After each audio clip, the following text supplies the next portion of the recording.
നമ്മുടെ രക്ഷിതാവും കർത്താവുമായ യേശുക്രിസ്തുവിൻ്റെ നാമത്തിൽ ഈ ദൃശ്യ മാധ്യമത്തിൽ കൂടി എന്നെ ശ്രദ്ധിക്കുന്ന താങ്കൾക്ക് എൻ്റെ സ്നേഹവന്ദനം ഞാൻ ഇപ്പോൾ അറിയിക്കുകയാണ്. പ്രത്യേകിച്ച് ഈ ദിവസങ്ങൾ നമ്മുടെ വാഴ്ത്തപ്പെട്ടവനായ കർത്താവായ യേശുക്രിസ്തുവിൻ്റെ ക്രൂശ് മരണത്തെക്കുറിച്ച് ക്രൈസ്തവർ ഓർമ്മിക്കുകയും ഈ ദിവസങ്ങൾ അതിന് പ്രാധാന്യം നൽകിക്കൊണ്ട് യേശുക്രിസ്തുവിൻ്റെ ക്രൂശ് മരണത്തെക്കുറിച്ചുള്ള ചിന്തകൾ ദൈവാലയങ്ങളിൽ നിന്നൊക്കെ കേൾക്കുകയൊക്കെ ചെയ്യുന്ന ഈ സമയം വിശുദ്ധ വേദപുസ്തകത്തെ ആധാരമാക്കി ചില തിരുവചന സത്യങ്ങൾ ഞാനും നിങ്ങളുമായി പങ്കുവയ്ക്കുവാൻ വേണ്ടി ആഗ്രഹിക്കുകയാണ്. കർത്താവായ യേശുക്രിസ്തുവിൻ്റെ ക്രൂശ് മരണത്തിൻ്റെ പ്രത്യേകതകൾ വിശുദ്ധ ബൈബിളിൻ്റെ ചില വചനങ്ങളെ ആസ്പദമാക്കി ഞാൻ പറയുവാൻ ആഗ്രഹിക്കുന്നു. യേശുക്രിസ്തുവിൻ്റെ ക്രൂശ് മരണത്തിൻ്റെ പ്രത്യേകത, ഒന്ന്, പാപമില്ലാത്തവൻ്റെ മരണമായിരുന്നു അത്. നമ്മുടെ കർത്താവായ യേശുക്രിസ്തുവിൽ പാപം ഇല്ലായിരുന്നു, അവൻ പാപിയല്ലായിരുന്നു എന്ന് വിശുദ്ധ ബൈബിൾ നമ്മെ പഠിപ്പിക്കുന്നു.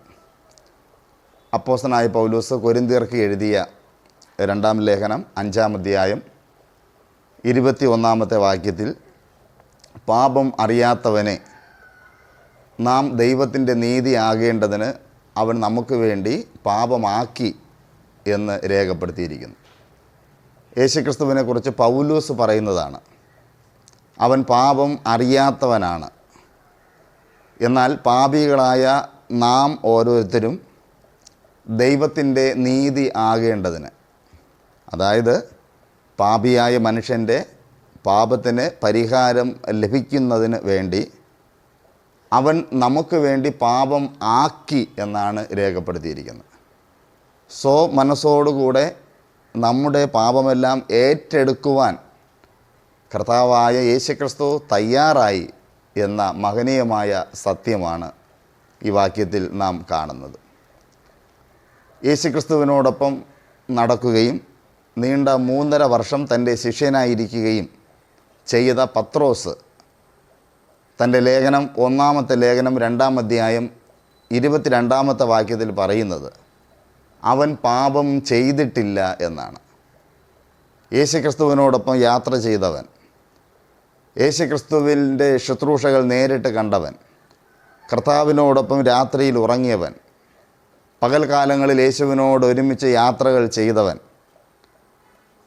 അവസാനം യേശു കർത്താവിൻ്റെ ക്രൂശ് മരണത്തിന് മുൻപ് ചില പ്രത്യേക സാഹചര്യവശാൽ ഞാൻ അവനെ അറിയുന്നില്ല എന്ന് തള്ളിപ്പറയുക പോലും ചെയ്തവനാണ്. പക്ഷേ തുടർന്ന് പത്രോസ് പശ്ചാത്താപ ഹൃദയത്തോടെ കടന്നു വന്നതിന് ശേഷം, ഒരു പുതിയ അനുഭവത്തിലേക്ക് അദ്ദേഹം വന്നതിന് ശേഷം അദ്ദേഹം ലേഖനം എഴുതുമ്പോൾ പറയുന്നത്, സത്യസന്ധമായി പറയുകയാണ്, അവൻ പാപം ചെയ്തിട്ടില്ല എന്ന്. അവൻ്റെ വായിൽ വഞ്ചനയൊന്നുമില്ലായിരുന്നു എന്നാണ് പറയുന്നത്. ഓരോ ദിവസവും യേശുവിനോടൊപ്പം അവൻ യാത്ര ചെയ്തു. യേശു എത്രയോ വ്യക്തികളുമായി സംസാരിച്ചു. സമൂഹത്തിൻ്റെ നാനാ തുറകളിലുള്ള വ്യക്തികളുമായിട്ട് കർത്താവ് സംസാരിച്ചു. പക്ഷേ അവിടെ ഒന്നും യേശുവിൻ്റെ വായിൽ നിന്ന് അരുതാത്തത് ഒന്നും പുറപ്പെട്ടിട്ടില്ല എന്നാണ് പത്രോസ് പറഞ്ഞിരിക്കുന്നത്. പാപമില്ലാത്തവനാണ് കർത്താവായ യേശുക്രിസ്തു. യോഹന്നാൻ അപ്പോസ്തലൻ പറഞ്ഞിരിക്കുന്നത്, യേശുവിനോടൊപ്പം ഉണ്ടായിരുന്ന അവൻ്റെ ശിഷ്യനായ യോഹന്നാൻ അപ്പോസ്തലൻ പറഞ്ഞിരിക്കുന്നത് 1 യോഹന്നാൻ 3-ാം അധ്യായം 5-ാമത്തെ വാക്യത്തിൽ, പാപങ്ങളെ നീക്കുവാൻ അവൻ വെളിപ്പെട്ടു എന്ന് നിങ്ങൾ അറിയുന്നുവല്ലോ എന്നാണ്. ഈ വിശുദ്ധ യോഹന്നാനും യേശുവിനോടൊപ്പം ജീവിച്ച വ്യക്തിയാണ്.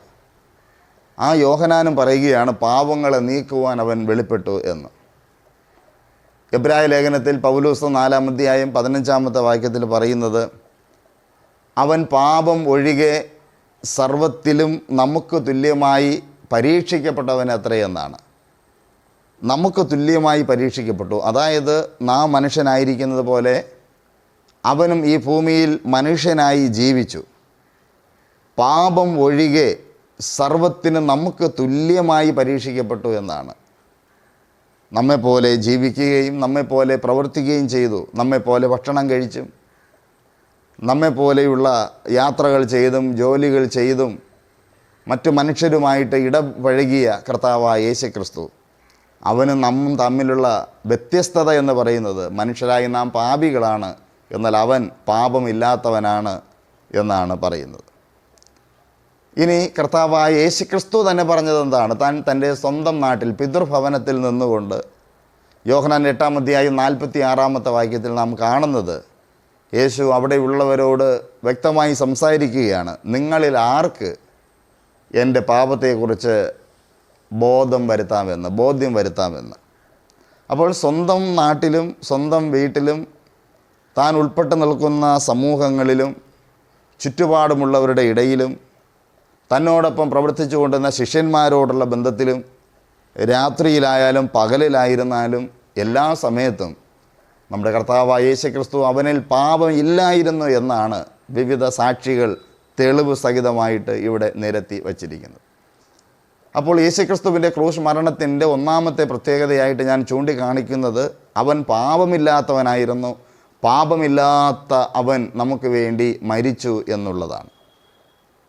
എങ്ങനെയാണ് ഇത് ഒത്തുവരുന്നത് എന്ന് ചോദിക്കുമ്പോൾ അത് സ്വർഗസ്ഥനായ ദൈവത്തിൻ്റെ തിരുഹിതമായിട്ട് തന്നെയാണ് നമുക്ക് മനസ്സിലാക്കുവാൻ കഴിയുന്നത്. പഴയ നിയമം നാം പഠിക്കുമ്പോൾ പാപപരിഹാരത്തിനായി ബലി അർപ്പിക്കുവാൻ വേണ്ടി കൊണ്ടുവരുന്ന മൃഗങ്ങൾ നിഷ്കളങ്കവും ഊനമില്ലാത്തതും ആയിരിക്കണമെന്ന് നിർബന്ധമുണ്ടായിരുന്നു എന്ന് ന്യായപ്രമാണത്തിൻ്റെ നിയമാവലിയിൽ നമുക്ക് കാണുവാൻ കഴിയുന്നു. ഇതിൻ്റെ പൂർത്തീകരണമായിട്ടാണ് നമ്മുടെ കർത്താവായ യേശുക്രിസ്തുവിനെ നമുക്ക് വിശേഷിപ്പിക്കുവാൻ കഴിയുന്നത്.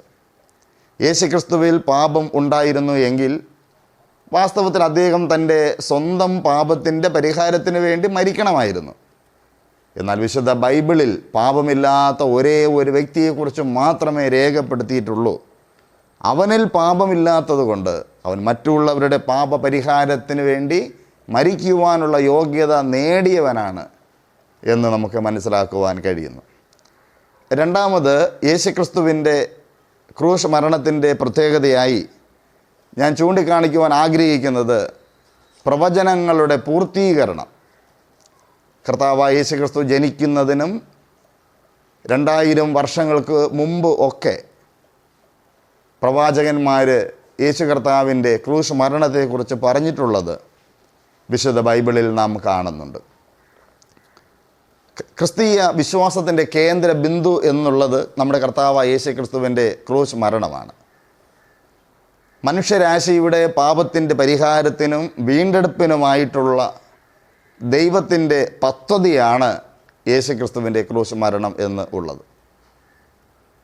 നമുക്കറിയാം, റോമൻ സാമ്രാജ്യം നിലനിൽക്കുന്ന കാലഘട്ടത്തിലായിരുന്നു ക്രൂശ് മരണം അല്ലെങ്കിൽ കുരിശിൽ തറച്ച് കൊല്ലുന്ന ശിക്ഷാരീതി നിലവിൽ വന്നത്. പക്ഷേ ആ ഒരു ശിക്ഷാരീതി നിലവിൽ വരുന്ന കാലഘട്ടത്തിന് മുമ്പ്, പ്രത്യേകിച്ച് നാം ലോക സാമ്രാജ്യങ്ങളെക്കുറിച്ച് പഠിക്കുമ്പോൾ ബാബിലോൺ, മേദ്യ പേർഷ്യ, ഗ്രീസ്, അത് കഴിഞ്ഞാണ് റോമ സാമ്രാജ്യം ഉണ്ടാകുന്നത്. റോമ സാമ്രാജ്യത്തിൻ്റെ കാലഘട്ടത്തിലാണ് ക്രൂശ് മരണ ശിക്ഷാരീതി ഉണ്ടാകുന്നത്. എന്നാൽ ഒന്നാമത്തെ ലോക സാമ്രാജ്യമായ ബാബിലോൺ സാമ്രാജ്യം ഉടലെടുക്കുന്നതിനും 1000 വർഷങ്ങൾക്ക് മുമ്പ് ജീവിച്ചിരുന്ന സങ്കീർത്തനക്കാരനും അതുപോലെ യെശയ്യാ പ്രവാചകനും യേശുക്രിസ്തുവിൻ്റെ ക്രൂശ് മരണത്തെക്കുറിച്ച് പ്രവചിച്ച് പറഞ്ഞിട്ടുണ്ടായിരുന്നു. 22-ാം സങ്കീർത്തനം 16-ാമത്തെ വാക്യത്തിൽ ആ സങ്കീർത്തനം എഴുതിയ വ്യക്തി രേഖപ്പെടുത്തിയിരിക്കുന്നത്, അവർ എൻ്റെ കൈകളെയും കാലുകളെയും തുളച്ചു എന്നാണ്. ിരിക്കുന്ന ഈ ഒരു വാക്യം, കൈകളെയും കാലുകളെയും തുളയ്ക്കുക എന്ന് രേഖപ്പെടുത്തിയിരിക്കുന്നത്, വാസ്തവത്തിൽ ക്രിസ്തുവിനും എത്രയോ കാലങ്ങൾക്ക് ശേഷമാണ് ആ നിലയിൽ ഒരു ശിക്ഷാരീതി നടപ്പിൽ വന്നത്. പക്ഷേ നൂറ്റാണ്ടുകൾക്ക് മുമ്പ് പ്രവാചകൻ ദൈവാത്മാവിൻ്റെ നിയോഗത്താൽ പറയുകയാണ്, അവർ എൻ്റെ കൈകളെയും കാലുകളെയും തുളച്ചു എന്ന്. അതിൻ്റെ നിവർത്തി വിശുദ്ധ ബൈബിളിൽ സുവിശേഷ ഭാഗത്ത് നമുക്ക് കാണുവാൻ കഴിയുന്നുണ്ട്. യെശയ്യാവ് 53-ാം അധ്യായം 7-ാമത്തെ വാക്യത്തിൽ കൊല്ലുവാൻ കൊണ്ടുപോകുന്ന കുഞ്ഞാടിനെ പോലെയും രോമം കത്തിരിക്കുന്നവരുടെ മുമ്പാകെ മിണ്ടാതെ നിൽക്കുന്ന ആടിനെ പോലെയും അവൻ വായി തുറക്കാതെ നിന്നു എന്ന് രേഖപ്പെടുത്തിയിരിക്കുന്നു. യേശുക്രിസ്തുവിൻ്റെ ക്രൂശ് മരണവുമായി ബന്ധപ്പെട്ട വിശുദ്ധ ഭാഗങ്ങൾ നാം പഠിക്കുമ്പോൾ ചില ചോദ്യങ്ങൾക്ക് മാത്രം ഒറ്റ വാക്കിൽ ഉത്തരം പറഞ്ഞിട്ട് അവനെ അവർ നിന്ദിക്കുകയും പരിഹസിക്കുകയും ഒക്കെ ചെയ്ത സമയത്ത് അവൻ മൗനമായിട്ട് ശാന്തമായിട്ട് അവൻ ആ വേദനയെല്ലാം സഹിച്ചുകൊണ്ട് നിൽക്കുന്ന കാഴ്ച നമുക്ക് കാണുവാൻ കഴിയുന്നു. 22-ാം സങ്കീർത്തനം 18-ാമത്തെ വാക്യത്തിൽ എൻ്റെ വസ്ത്രം അവർ പകുത്തെടുത്തു, എൻ്റെ അങ്കിക്കായി അവർ ചീട്ടിടുന്നു എന്ന് രേഖപ്പെടുത്തിയിരിക്കുന്നു. അതും നമ്മുടെ കർത്താവായ യേശുക്രിസ്തുവിൻ്റെ ക്രൂശ് മരണസമയത്ത് അതങ്ങനെ സംഭവിച്ചതായിട്ട് നാം കാണുന്നു. ഒരുപക്ഷെ ആർക്കെങ്കിലും പഴയ നിയമത്തിൽ പറഞ്ഞിരിക്കുന്ന കാര്യങ്ങൾ, സങ്കീർത്തനത്തിലോ യെശയ്യാ പ്രവാചകൻ്റെയോ പുസ്തകങ്ങളിൽ പറഞ്ഞിരിക്കുന്ന കാര്യങ്ങൾ അത് യേശുക്രിസ്തുവുമായിട്ട് ബന്ധമുള്ളതല്ല, അത് വേറെ ആരെയോ ഉദ്ദേശിച്ച് പറഞ്ഞിരിക്കുന്നതാണ് എന്ന് ചിന്തിക്കുന്നുണ്ടെങ്കിൽ അത് ആരെയാണെന്ന് നാം കണ്ടെത്തേണ്ടതായിട്ടുണ്ട്. നാളിതുവരെ അങ്ങനെ മറ്റാരെയും കണ്ടെത്താൻ കഴിഞ്ഞിട്ടില്ല. അപ്പോൾ അങ്ങനെയെങ്കിൽ ഒരൊറ്റ വ്യക്തിയെ മാത്രമേ കണ്ടെത്തുവാൻ കഴിഞ്ഞിട്ടുള്ളൂവെങ്കിൽ അത് കർത്താവായ യേശുക്രിസ്തു തന്നെയാണ്. അവനെക്കുറിച്ചുള്ള പ്രവചനങ്ങളാണ് നമുക്കിവിടെ കാണുവാൻ ഇടയായിട്ട് തീരുന്നത്. 69-ാം സങ്കീർത്തനം 21-ാമത്തെ വാക്യത്തിൽ അവർ എനിക്ക് തിന്നുവാൻ കയ്പ് തന്നു, എൻ്റെ ദാഹത്തിന് ചെറുക്ക കുടിക്കുവാൻ തന്നു എന്ന് രേഖപ്പെടുത്തിയിരിക്കുന്നു. മത്തായി 27:34 എനിക്ക് ദാഹിക്കുന്നു എന്ന് ക്രൂശിൽ കിടന്നവൻ പറയുമ്പോൾ അവർ കയ്പ് കലർത്തിയ വീഞ്ഞ് നമ്മുടെ കർത്താവിന് നൽകിയതായിട്ട് കാണുന്നു. അങ്ങനെ യേശുക്രിസ്തുവിൻ്റെ ക്രൂശ് മരണത്തെക്കുറിച്ച് പ്രവാചകന്മാർ പറഞ്ഞത് നിവർത്തിയാകുന്നതായി നമുക്ക് ചിന്തിക്കുവാൻ ഇടയായിട്ട് തീരും. മൂന്നാമതായിട്ട് യേശുക്രിസ്തുവിൻ്റെ ക്രൂശ് മരണത്തിൻ്റെ മാത്രം പ്രത്യേകത എന്താണ് എന്ന് ചിന്തിക്കുമ്പോൾ ദൈവവും മനുഷ്യരും തമ്മിലുള്ള അനുരഞ്ജനത്തിലേക്ക് വരുവാൻ കഴിഞ്ഞു എന്നുള്ളതാണ്. ദൈവാലയത്തിലെ തിരശീല കീറിയത് നാം വിശുദ്ധ ബൈബിളിൽ വായിക്കുന്നു. യേശുക്രിസ്തു ക്രൂശിൽ കിടന്ന് സകലവും നിവർത്തിയായി എന്ന് പറഞ്ഞ് പ്രാണനെ പിതാവിൻ്റെ കരങ്ങളിൽ ഏൽപ്പിച്ച് സ്വന്തം തോളിൽ തല ചായ്ക്കുമ്പോൾ ആ സമയത്ത് യെരുശലേം ദൈവാലയത്തിൻ്റെ തിരശീല മേൽ തൊട്ട് അടിയോളം രണ്ടായി ചിന്തിപ്പോയി എന്ന് മത്തായി 27-ാം അധ്യായം 51-ാമത്തെ വാക്യത്തിൽ കാണുന്നു. പ്രത്യേകിച്ച് അവിടെ എഴുതിയിരിക്കുന്നത് മുകളിൽ നിന്ന് അടിവരെ അത് രണ്ടായി കീറി എന്ന് തന്നെയാണ്. മർക്കോസ് 15:38-ലും ലൂക്കോസ് 23:45-ലും ഈ സംഭവം കാണുവാൻ കഴിയുന്നു. എന്താണ് അതുകൊണ്ട് ഉദ്ദേശിക്കുന്നത്? ദൈവാലയത്തിന് 3 ഭാഗങ്ങളുള്ളത് നമുക്കറിയാം. ഓരോ ഭാഗവും തമ്മിൽ വേർതിരിക്കുന്നത് തിരശീലകൾ കൊണ്ടാണ്. പ്രാകാരമെന്ന് പറയുന്നത് സാധാരണ ജനങ്ങൾക്ക് നിൽക്കാനുള്ള സ്ഥലം. വിശുദ്ധ സ്ഥലമെന്ന് പറയുന്നത് പുരോഹിതന്മാർക്ക് നിൽക്കുവാനുള്ള സ്ഥലം. അതിവിശുദ്ധ സ്ഥലമെന്ന് പറയുന്നത് മഹാപുരോഹിതന് മാത്രം നിൽക്കുവാനുള്ള സ്ഥലം. അങ്ങനെ മനുഷ്യരെയും പുരോഹിതന്മാരെയും ഒക്കെ വെവ്വേറെ വേർതിരിച്ചിരുന്നു. എന്നാൽ യേശുക്രിസ്തുവിൻ്റെ ക്രൂശ് മരണം നിമിത്തമായിട്ട് മനുഷ്യരും ദൈവവും തമ്മിൽ മാറി നിൽക്കേണ്ടതായിട്ടില്ല. പിന്നെയോ ഒന്നാക്കി തീർക്കുന്ന ഒരനുഭവമാണ് നമുക്ക് കാണുവാൻ കഴിയുന്നത്. അതിൻ്റെ ആത്മീയ അർത്ഥത്തിലേക്ക് നാം വരുമ്പോൾ റോമർ 5-ാം അധ്യായം 10-ാമത്തെ വാക്യത്തിൽ ശത്രുക്കളായിരുന്ന നമ്മെ ദൈവപുത്രൻ്റെ മരണത്താൽ തന്നോട് നിരപ്പിച്ചു എന്ന് രേഖപ്പെടുത്തിയിരിക്കുന്നു. മനുഷ്യരായ നാം ദൈവവുമായി ശത്രുക്കളായത് എങ്ങനെയാണ്? പാപം നിമിത്തം ആയിരുന്നു. അപ്പോൾ പാപം എന്ന തിരശീല, പാപം എന്ന ആ വലിയ മതിൽ ഇടിഞ്ഞു പോയത്, പാപമെന്ന ആ വലിയ തിരശീല കീറി നാമും ദൈവവും തമ്മിൽ ഒരുമിച്ചുള്ള സൗഹൃദ ബന്ധത്തിലേക്ക് വരുവാൻ കാരണം യേശുക്രിസ്തു തൻ്റെ ദേഹമെന്ന തിരശീല നമുക്ക് വേണ്ടി കീറിയതിൻ്റെ ചീന്തപ്പെട്ടതിൻ്റെ ഫലമായിട്ടാണ്. 2 കൊരിന്ത്യർ 5-ാം അധ്യായം 18-19 വാക്യങ്ങൾ നാം വായിക്കുമ്പോൾ ദൈവം ക്രിസ്തുവിൽ ലോകത്തെ തന്നോട് നിരപ്പിച്ചു എന്ന് രേഖപ്പെടുത്തിയിരിക്കുന്നു. ലോകമെന്നിവിടെ ഉദ്ദേശിക്കുന്നത് മനുഷ്യരെയാണ്. അപ്പോൾ ദൈവം, ക്രിസ്തു, ലോകം, ദൈവത്തിൻ്റെയും ലോകത്തിൻ്റെ, അതായത് മനുഷ്യരുടെയും ഇടയിൽ ദൈവത്തെയും മനുഷ്യരെയും നിരപ്പിക്കുവാൻ, ഒന്നാക്കി തീർക്കുവാൻ യേശു ക്രിസ്തു നമ്മുടെ ഇടയിൽ നിന്നു ക്രൂശിൽ നമുക്ക് വേണ്ടി കഷ്ടം അനുഭവിച്ചുകൊണ്ട് നമ്മെയും ദൈവത്തെയും ഒന്നാക്കി തീർത്തു എന്ന് രേഖപ്പെടുത്തിയിരിക്കുന്നു. എഫേസ്യർ 2-ാം അധ്യായം 14 മുതൽ 16 വരെയുള്ള വാക്യങ്ങളിൽ അവൻ ഇരുപക്ഷത്തെയും ഒന്നാക്കി വേർപാടിൻ്റെ ചുവർ ഇടിച്ചു കളഞ്ഞു എന്ന് രേഖപ്പെടുത്തിയിരിക്കുന്നു. ഇനി പ്രത്യേകിച്ച് ഒരു പുരോഹിതൻ്റെ ആവശ്യമില്ല. ദൈവത്തിൽ നിന്ന് നമ്മെ അകറ്റി നിർത്തിയ പാപം എന്ന വൻമതിലിനെ നമ്മുടെ കർത്താവായ യേശു ക്രിസ്തു ഇടിച്ചു കളഞ്ഞ് ദൈവവും നാമും ഒന്നായി തീരുവാൻ വേണ്ടി അത് കാരണമായി എന്ന് കാണുവാൻ കഴിയുന്നു. യേശു ക്രിസ്തുവിൻ്റെ ക്രൂശ് മരണത്തിൻ്റെ മറ്റൊരു പ്രത്യേകത എന്താണ്? മരണം വഴിയുള്ള ജീവിതം ആണ്.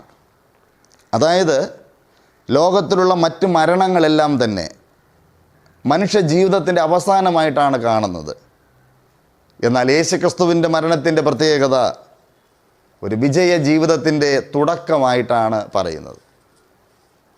മനുഷ്യൻ്റെ മരണവും യേശു ക്രിസ്തുവിൻ്റെ മരണവും തമ്മിലുള്ള വ്യത്യാസമാണ് ഇവിടെ നമുക്ക് കാണുവാൻ കഴിയുന്നത്. ഭൂമിയിൽ ജീവിക്കുന്ന മനുഷ്യർ അവരിവിടെ ജനിച്ചു പോയതുകൊണ്ട് ജീവിക്കുന്നു. അവരിവിടെ ജനിച്ചു ജീവിച്ചതുകൊണ്ട് ഒരിക്കൽ മരിച്ചു പോകുന്നു.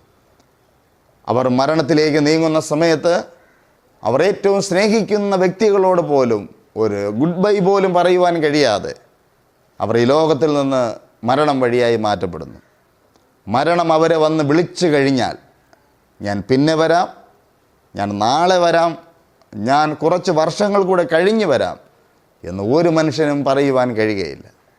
അങ്ങനെ മരണത്തെ മാറ്റി നിർത്തി കുറച്ച് നാൾ കൂടെ ജീവിക്കുവാനുള്ള സംവിധാനങ്ങൾ ഇതുവരെയും മെഡിക്കൽ സയൻസ് കണ്ടുപിടിച്ചിട്ടും ഇല്ല. എപ്പോഴാണ് മനുഷ്യനെ മരണമെന്ന് വിളിക്കുന്നത്? അവൻ വെറുതെ ഇരിക്കുമ്പോഴാകാം, അവനൊരു വഴി നടന്നു പോകുമ്പോഴാകാം, അവനൊരു വാഹനത്തിലോ പ്ലെയിനിലോ ട്രെയിനിലോ ബസ്സിലോ യാത്ര ചെയ്യുമ്പോഴാകാം, അവൻ ഉറങ്ങിക്കിടക്കുമ്പോഴാകാം, അവൻ ഭക്ഷണം കഴിച്ചു കൊണ്ടിരിക്കുമ്പോഴാകാം, അവൻ ആരോടെങ്കിലും സംസാരിച്ചു കൊണ്ട് നിൽക്കുമ്പോഴാകാം. എപ്പോൾ വേണമെങ്കിലും മരണം മനുഷ്യനെ വിളിച്ചു കൊണ്ടുപോകാം. മനുഷ്യൻ മരണത്തിൻ്റെ മുൻപിൽ പരാജിതനാണ്. എന്നാൽ നമ്മുടെ കർത്താവായ യേശു ക്രിസ്തു അവൻ മരിക്കുവാൻ വേണ്ടി തയ്യാറായി വന്നവനാണ്, അല്ലേ? മനുഷ്യരൊക്കെ ഇവിടെ ജനിച്ച് ജീവിച്ചത് കൊണ്ട് മരിക്കുന്നു, പക്ഷേ യേശു മരിക്കുവാൻ വേണ്ടി വന്നു എന്നുള്ളതാണ്. എന്തിനാണ് അങ്ങനെ ചെയ്തത്? രക്ഷയുടെ പദ്ധതി യേശു ക്രിസ്തുവിൻ്റെ ക്രൂശ് മരണം നിമിത്തമായിട്ട് നിറവേറുകയാണ്. യേശു ക്രിസ്തുവിൻ്റെ മരണം വാസ്തവത്തിൽ ഒരു രക്തസാക്ഷിത്വ മരണമല്ല. മനുഷ്യരാശിയെ വീണ്ടെടുക്കുവാൻ വേണ്ടിയുള്ള ദൈവത്തിൻ്റെ കരുതലിൻ്റെ ആ ഒരു ഭദ്രമായ ഇടപെടലാണ് യേശു ക്രിസ്തുവിൻ്റെ മരണം എന്ന് പറയുന്നത്. നമുക്കറിയാം, മരണത്തെയും പാതാളത്തെയും തോൽപ്പിച്ചുകൊണ്ട് ക്രൂശിക്കപ്പെട്ട നമ്മുടെ കർത്താവായ യേശു ക്രിസ്തു 3-ാം നാൾ ഉയർത്തെഴുന്നേറ്റ് അവൻ ഈ ഭൂമിയിൽ കടന്നു വന്ന ദൗത്യം പൂർണ്ണമായി നിറവേറ്റിക്കൊണ്ട് എവിടെ നിന്നാണോ വന്നത് അവിടേക്ക് മടങ്ങിപ്പോയി അവൻ ഇന്ന് പിതാവിനോടൊപ്പം ആയിരിക്കുന്നു. താമസം വിന തൻ്റെ ഭക്തന്മാരെ ചേർക്കുവാൻ അവൻ മടങ്ങി വരും എന്ന് വിശുദ്ധ ബൈബിൾ നമ്മെ പഠിപ്പിക്കുന്നു. ഞാനിങ്ങനെ പറഞ്ഞ് അവസാനിപ്പിക്കാം. യേശു ക്രിസ്തുവിൻ്റെ ജനനം സത്യമെങ്കിൽ, യേശു ക്രിസ്തുവിൻ്റെ ജീവിതവും പ്രവർത്തനങ്ങളും സത്യമാണെങ്കിൽ, ഇവയെല്ലാം ചരിത്രപരമായി തെളിയിക്കപ്പെട്ടിട്ടുള്ള വസ്തുതയാണെങ്കിൽ, യേശു ക്രിസ്തുവിൻ്റെ ക്രൂശ് മരണവും സത്യമാണെങ്കിൽ, യേശു ക്രിസ്തുവിൻ്റെ ശരീരം വച്ചിരുന്ന കല്ലറ ഇന്നും പാലസ്തീനിൽ തുറന്നു കിടക്കുന്നുണ്ടെങ്കിൽ, യേശു കർത്താവ് മരണത്തിൽ നിന്ന് 3-ാം നാൾ ഉയർത്തെഴുന്നേറ്റു എന്നുള്ളത് സത്യമെങ്കിൽ, തൻ്റെ ഭക്തന്മാരെ ചേർക്കുവാൻ അവൻ വേഗം മടങ്ങി വരും എന്നുള്ളതും, അനന്തരമായി 7 വർഷത്തിന് ശേഷം അവൻ ഈ ഭൂമിയിൽ രാജാതിരാജാവായി വീണ്ടും വന്ന് 1000 വർഷത്തെ ഭരണം അവൻ ഇവിടെ നടത്തുമെന്നുള്ളതും സത്യം തന്നെയാണ്. 90% സത്യമാണെങ്കിൽ 10% കൂടെ സത്യം അല്ലാതെ വരികയില്ലല്ലോ. അതുകൊണ്ട് എന്നെ കേൾക്കുന്ന പ്രിയ സ്നേഹിത സഹോദരി, താങ്കൾ ആര് തന്നെയായിരുന്നാലും യേശു ക്രിസ്തു എന്ന ദൈവം, പ്രപഞ്ചത്തിൻ്റെ സൃഷ്ടാവായ സർവശക്തനായ ദൈവം, മനുഷ്യവേഷം സ്വീകരിച്ച് മനുഷ്യൻ്റെ രക്ഷയ്ക്ക് വേണ്ടി ഈ ഭൂമിയിൽ വന്ന രക്ഷകനായ കർത്താവായ യേശു ക്രിസ്തുവിനോട്, കർത്താവായ യേശുവേ, അങ്ങ് യഥാർത്ഥത്തിൽ ദൈവമാണെന്നും എൻ്റെ സൃഷ്ടാവാണെന്നും അറിയുന്നു. പാപിയായ എൻ്റെ പാപത്തിൻ്റെ പരിഹാരത്തിന് വേണ്ടി അവിടുന്ന് കാൽവരി ക്രൂശിൽ മരിച്ചതിന് ഞാൻ അങ്ങേക്ക് നന്ദി പറയുന്നു. ഞാൻ വിശ്വസിക്കുന്നു എനിക്കും കൂടെയാണ് അങ്ങ് ക്രൂശിൽ മരിച്ചത് എന്ന്. എൻ്റെ എല്ലാ പാപങ്ങളെയും ഞാൻ അങ്ങയോട് ഏറ്റു പറയുന്നു. എനിക്ക് പകരക്കാരനായി അവിടുന്ന് ക്രൂശിക്കപ്പെട്ടതിനായും രക്തം ചൊരിഞ്ഞതിനായും ഞാൻ നന്ദി പറയുന്നു. എൻ്റെ എല്ലാ പാപങ്ങളും എന്നോട് ക്ഷമിക്കണമേ. എൻ്റെ ജീവിതത്തിലേക്ക്, എൻ്റെ ജീവൻ്റെ സിംഹാസനത്തിലേക്ക്, എൻ്റെ ജീവിതത്തിൻ്റെ പ്രഥമ സ്ഥാനത്തേക്ക് ഞാൻ അങ്ങയെ എൻ്റെ രക്ഷിതാവും കർത്താവുമായി സ്വീകരിക്കുന്നു എന്ന് ആത്മാർത്ഥമായി അവനോട് പ്രാർത്ഥിച്ച് അവനെ രക്ഷിതാവായി സ്വീകരിച്ച് പുതിയ ജീവിതത്തിൻ്റെ ഉടമയായി താങ്കൾ മാറുമെങ്കിൽ, നമ്മുടെ കർത്താവായ യേശുക്രിസ്തുവിൻ്റെ മധ്യാകാശ വരവെങ്കിൽ താങ്കൾക്കും അവനോടൊപ്പം എടുക്കപ്പെടുവാൻ കഴിയും എന്നുള്ളത് തീർച്ചയായിട്ടും വസ്തുതാപരമായി സത്യമാകിയാൽ വിശ്വാസത്തോടും പ്രാർത്ഥനയോടും കൂടെ മുന്നേറാം. ഈ വചനങ്ങൾ എന്നിൽ നിന്ന് ശ്രദ്ധിച്ച പ്രിയപ്പെട്ടവർക്കുള്ള യേശുക്രിസ്തുവിൻ്റെ നാമത്തിലുള്ള എൻ്റെ ഹൃദയംഗമായ നന്ദിയും ഞാൻ ഈ സമയത്ത് അറിയിക്കുന്നു. ദൈവം നമ്മെ എല്ലാവരെയും ധാരാളമായി അനുഗ്രഹിക്കുമാറാകട്ടെ. ആമേൻ.